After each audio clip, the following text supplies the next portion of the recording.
안녕하세요. 이번에 새로운 강좌를 맡게 된 유아림이라고 합니다. 이제 뭐 선생님이라고 거의 다 영어로 진행이 될 거기 때문에 그래서 뭐 선생님이라고 안 하셔도 되지만 제임스라고 불러주시면 돼요. 제 렉처는 일단 라이팅이고요. 오늘 해드릴 강좌는 일단 뭐 첫 번째 이제 프리뷰라고 하면서 전체적인 개요 같은 거를 볼 예정입니다. 뭐 제가 이제 흔히 얘기를 할 때 영어 액센트가 있을 수도 있는데 그 액센트는 이제 대부분 제가 가지고 있는 액센트가 코리안 액센트, 한국 액센트도 아니고 억양도 아니고 미국 억양도 아니고 영국 억양도 아니고 참 저만의 특유의 억양입니다. 제 미국 친구들도 너는 억양이 참 신기하다라고 하면서 이게 한국도 아니고 에이시언도 아니고 이게 뭐지? 라고 하면서 다 의아해 하는데 알아들으시길 바라시면서 이제 한번 강의를 한번 해보겠습니다. 그래서 제 강의는 일단 어떻게 하면 글을 잘 쓸 수 있을까에 관한 강의고요. 이제 구체적으로 말하자면 어떻게 하면 SAT, 에세이에서 고득점을 받을 수 있을까? SAT, 에세이에서 좋은 에세이를 쓸 수 있을까? 그러한 부분이 되겠고요. 일단 글짓기라는 게 쓰기가 뭔지를 알아야 될 것 같아요. 그래서 제가 한번 생각을 해봤습니다. 뭐 쓰기라는 거는 일단 단어들을 올바르게 나열해서 그 글에다가 이제 페이퍼에다가 쓰는 거겠죠. 그렇죠? 그것들은 이제 문법이라고 하겠죠. 제가 생각했을 때 아, 문법이 이런 거에 쓰이겠구나 라고 생각을 해봤고, 근데 글쓰기라는 것은 이제 여러분들이 가지고 있는 생각을 이제 독자들에게 한마디로 소통하는 겁니다.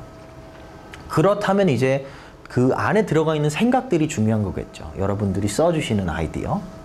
자, 그런데 이제 결국 이 두 개를 합해보면 글쓰기라는 것은 단어로 적혀 있는 한마디로 대화라는 거죠. 여러분들이 생각했던 그 의견들을 독자들에게 그냥 글로써 적어서 표현을 하는 거랍니다.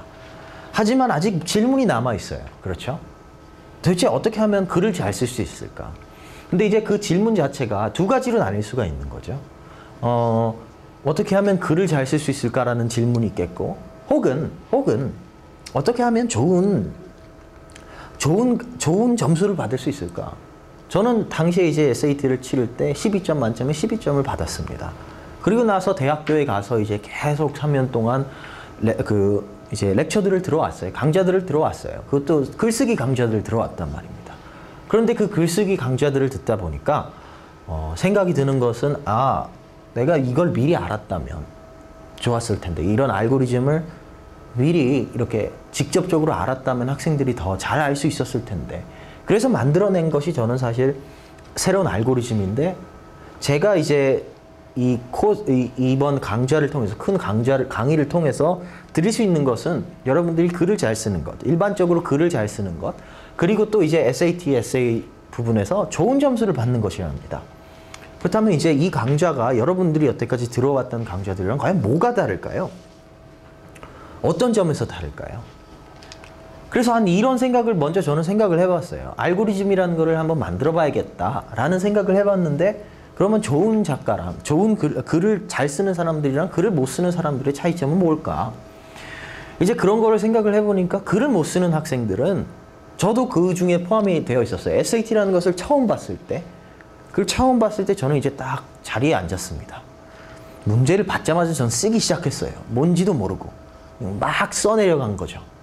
자, 그것은 그렇게 쓰는 건 정말 안 좋은 거고요. 글을 잘 쓰는 학생들은 일단 생각을 합니다. 뭘 쓸지. 이제 딱 브레인스토밍을 한번 해보는 거예요. 아, 나 이 문제에 대해서는 이걸 의견을 동의를 해 말어. 그러면서 동의를 할까 말까 생각을 하면서 이제 동의를 하면 이런 것들을 써야겠다라고 하면서 조금씩 써보는 거예요. 그래서 이제 그러면 이 두 사람의 차이점을 한번 비교를 해보니까, 그러면 학생들이 가지고 있는 이 문제점을 어떻게 하면 타파할 수 있을까? 라는 생각을 해보다 보니까 알고리즘이 생각이 난 거예요. 이 알고리즘이라는 것은 순전히 제가 생각해낸 것입니다. 제 생각에서, 제 머리에서 나왔기 때문에 뭐 믿을만 하냐, 믿을만 하냐, 뭐 이런 말들이 많으실 텐데요.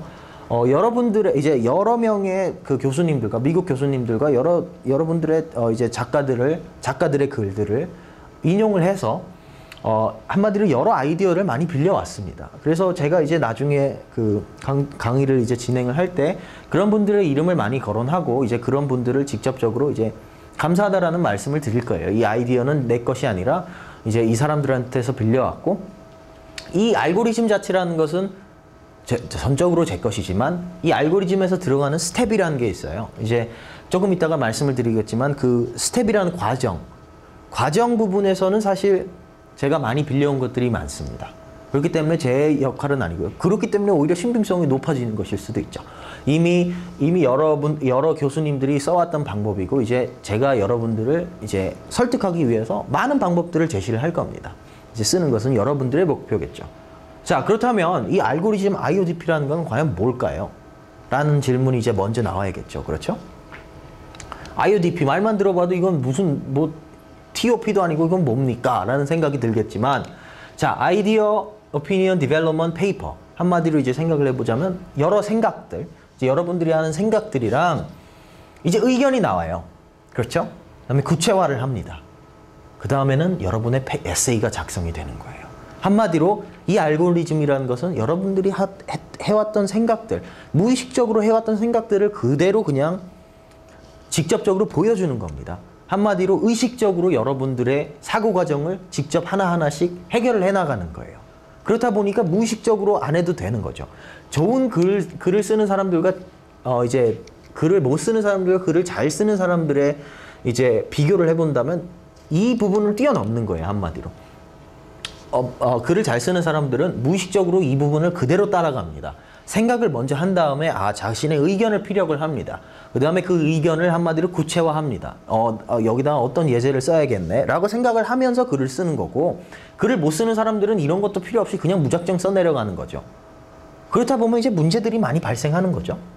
근데 지금 이것만 봐서는 이 알고리즘이라는 거 IODP, 그러니까 한마디로 의견이라는 거, 생각이라는 거 아이디어는 이제 I를 나타내는 거겠고요. 의견이란 것은 오피니언은 O를 나타내는 것이고, 디벨롭먼트의 이제 구체화의 D는 D를 나타내는 것이겠고, 페이퍼. 제가 왜 에세이를 쓰지 않았냐. 결국 에세이나 페이퍼나 뭐 그렇게 그다지 다른 점이 없기 때문에 제가 생각했을 때 일단 에세이에다가 치중을 하기보다는 그냥 페이퍼, 전반적인 페이퍼에다가 한번 치중을 해보자 라는 생각으로, 한마디로 좋은 글을 잘 쓸 수 있는 학생들을 만들어 보자라는 취지에서 그런 식으로 만들었고요. 근데 이제 이것만 봐서는 확실하지가 않아요. 그래서 저는 단계별로 나눌 겁니다. 아이디어에서 의견으로 가는 과정. 그게 한마디로 이제 저 에러가 보시죠? 저 화살표. 그게 있겠고, 의견에서 구체화 단계로 가는 과정. 그 단계를 설명을 해드리고, 구체화 단계에서 이제 어떤 식으로 글을 써내려 갈 것인가, 어떤 식으로 진짜로 에세이가 나올 것인가, 그 과정이 있을 거 아닙니까? 저는 그렇게 이제 세 가지로 나눠서 크게 이제 설명을 해드릴 거예요. 그래서 첫 10강은 일단 10개의 강좌는 일단 대부분 이 알고리즘이 어떤 식으로 운영되는가에 관한 설명이고요. 이제 그 다음부터는 실제 SAT 한번 적용을 해볼 거예요. 이게 정말로 먹혀든다. 정말로 먹혀듭니다. 사실은. 왜냐하면 이 알고리즘 자체가 완전히 새로운 건 아니고요.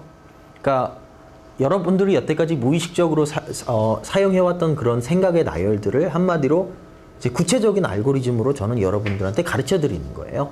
그렇다면 여러분들은 이 생각의 과정에서 뭔가 하나하나 빠지는 부분이 있다면 좋은 에세이가 안 나올 테고, 이 부분들을 제대로만 따라간다면 여러분들이 여태까지 가지고 있던 문제들을 다 타파하실 수 있어요.